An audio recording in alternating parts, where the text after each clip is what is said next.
أعوذ بالله من الشيطان الرجيم بسم الله الرحمن الرحيم الحمد لله رب العالمين والعاقبة للمتقين ولا ظلم إلا الظالمين ربي يسر لي صدري ويسر لي أمري واحلل عقدة من لساني يفقهوا قولي اللهم صل على سيدنا محمد الفاتح لما خلق والهادي لما سبق ناصر الحق بالحق ولا آله إلا صراطك المستقيم ولا آله حق قدره ومقداره العظيم.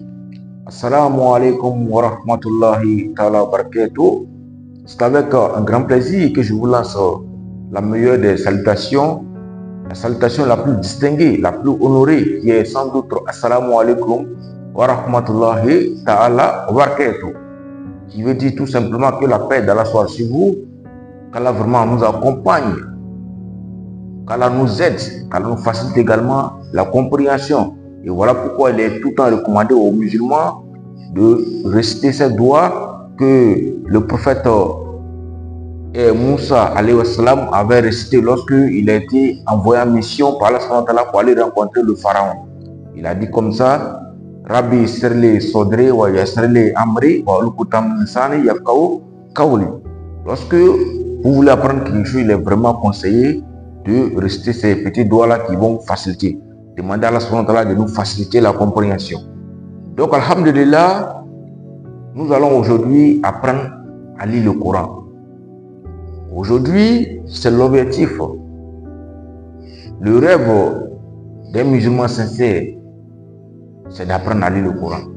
Parce que le fait de dire, de prononcer une seule lettre de l'alphabet arabe, ça te fait 10 mérites à Allah.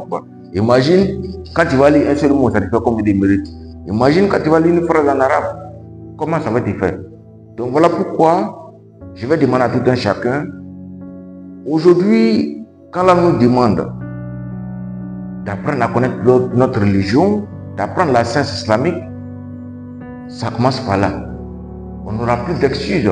Lorsque Al-Maut va se présenter à nous, on ne pourra plus dire: oh là là, j'ai voulu apprendre, mais je n'ai pas eu le temps. Non. Le temps, c'est secret. Le temps ne nous appartient pas. Le temps appartient à Allah subhanahu wa ta'ala. C'est Allah seul qui donne le temps. Allah seul sait combien de temps nous reste sur terre. Le temps n'est pas comme un paquet qu'on peut gérer. Le temps, on ne connaît pas. On gère quelque chose qu'on connaît. Donc on ne connaît pas le temps exact qu'on a. On ne peut pas gérer. On ne peut pas gérer le temps. Rien ne prouve que demain, ce qu'on a programmé faire demain, ça peut. Voilà.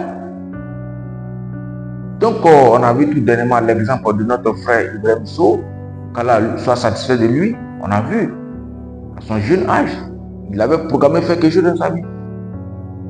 Il se disait aussi: ah bon, quand je vais devenir temps, voilà. Et aujourd'hui, Allah a voulu qu'il soit rappelé si tôt. Donc, je pense que tous ces exemples doivent nous servir. Donc, alhamdulillah, on va commencer rapidement avec la première partie de l'alphabet arabe. On va commencer par la première partie. Donc, je mets ici. Voilà. Voilà, première. Voilà. Partie. Et déjà, il faut savoir que l'alphabet arabe fait 28 lettres. C'est-à-dire que ça fait 28 lettres.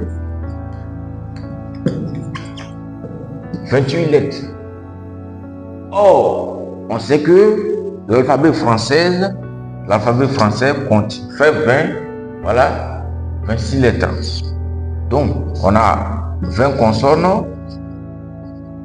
et on a 6 voyelles. Suivez très bien. Je mets ça au tableau pour vous montrer la différence. C'est-à-dire que au niveau de l'arabe, on a 28 lettres. Au niveau de l'alphabet français, on a 26 lettres. Donc 20 consonnes et 6 voyelles. C'est pas même chose comme en arabe. En arabe, vous voyez, tous les 28 lettres sont des consonnes. Et ensuite, les voyelles ne vont pas se mélanger avec l'alphabet ou encore la lettre que vous voyez ici. Donc vous allez voir, on va écrire tout à l'heure tous les 28 lettres. Et ensuite, on va au fur et à mesure appliquer tout ce qui est voyelle que vous allez voir. Voilà pourquoi je vais vous demander de suivre attentivement afin que vous puissiez mieux comprendre. Maintenant, avant de continuer, vous savez, en toute chose, lorsque tu mets du sérieux, il faut aussi te donner des moyens. Quand je dis des moyens, c'est-à-dire qu'il y a des moyens physiques, il y a des moyens, voilà, ça peut être des moyens financiers, ça peut être des moyens, voilà, le temps. Le fait même d'avoir pas tout ça, c'est des moyens que Dieu nous a donnés, on doit profiter. Vous voyez, voici des documents aussi qu'on peut prendre pour adapter à notre cours. Il y a des documents qui sont disponibles, vous voyez. Ça, c'est un bon document que vous pouvez prendre aussi pour adapter. Il y a des phrases, tout ça là. Et ensuite, ça c'est le premier document. Ensuite, on a ce document également. Vous voyez ce document aussi là. Voilà, on a ce document. Voici ça aussi, comment ça se présente. Tout cela, c'est les documents pour apprendre. Et ensuite, on a ce document. Voilà, vous voyez. Ici, c'est comme c'est très bon pour les enfants. Ça rencontre en même temps des histoires, des images que tu vois en même temps le nom en bas. Vous voyez, c'est le document qui peut vraiment nous aider.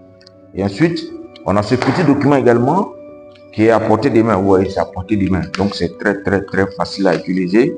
Alors, vous voyez un peu, voici l'alphabet arabe ici. Et ensuite, on a des textes ici. On va avoir des petits mots, ainsi de suite.